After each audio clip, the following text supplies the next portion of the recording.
સુરત શહેરના વરાછા વિસ્તારમાં અસામાજિક તત્વોનો આતંક સામે આવ્યો છે। કાર ચાલક દ્વારા બાઇકને સામાન્ય ટક્કર લાગી હોય તેવાથી બબાલ સર્જાઈ હતી। ત્યારબાદ બાઇક ચાલકો દ્વારા તેમના મળતીઓને બોલાવવામાં આવ્યા હતા અને કારમાં સવાર માતા પુત્ર ઉપર હુમલો કરવામાં આવ્યો હતો। તો આ સાથે જ કારમાં તોડફોડ પણ કરવામાં આવી હતી। તો આ ઘટનામાં મહિલાને ઈજા પહોંચ્યા હોવાથી તેને સારવાર અર્થે હોસ્પિટલ ખાતે ખસેડવામાં આવી હતી। ત્યારે આ સમગ્ર મામલા અંગેની જાણ થતાં વરાછા પોલીસનો કાફલો ઘટના સ્થળે દોડી આવ્યો હતો અને સમગ્ર મામલો થાળે પાડ્યો હતો। તો મળતી માહિતી મુજબ શહેરના વરાછા વિસ્તારમાં જ રહેતા એક પરિવારના માતા અને પુત્ર કાર લઈને વરાછા વિસ્તારમાં આવેલ ઈશ્વર સોસાયટી પાસેથી પસાર થઈ રહ્યા હતા। તો આ દરમિયાન કાર ચાલકથી આગળ જતી બાઇકને સામાન્ય ટક્કર લાગી જવા પામી હતી, જેને લઈને ઉશ્કેરાઈ ગયેલા બાઇક ચાલક અને તેની સાથે રહેલી મહિલાએ કારમાં બેસેલી મહિલા સાથે બોલાચાલી કરી હતી। ત્યારબાદ વાત ઝપાઝપી સુધી પહોંચી ગઈ હતી। તો રોડ પર જ્યાં તમામ દ્રશ્યો સર્જાયા હતા। આ દરમિયાન બાઇક ચાલકે તેના મળતિયાઓને બોલાવી લેતા 8 થી 10 જેટલા લોકો દ્વારા કારમાં બેસેલા મહિલા અને તેના પુત્ર પર હુમલો કરી દીધો હતો। આ સાથે જ કાર પર ચડીને તોડફોડ પણ કરવામાં આવી હતી અને કારના તમામ કાચ તોડી નાખવામાં આવ્યા હતા।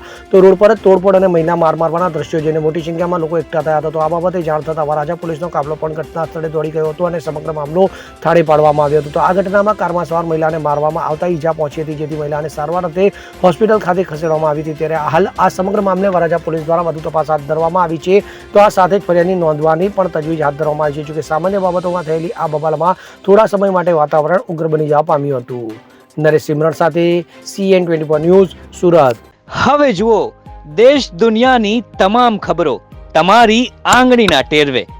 ઉઠાવો મોબાઈલ અને Google Play Store પરથી ડાઉનલોડ કરો અમારી CN24 ન્યૂઝ મોબાઈલ એપ।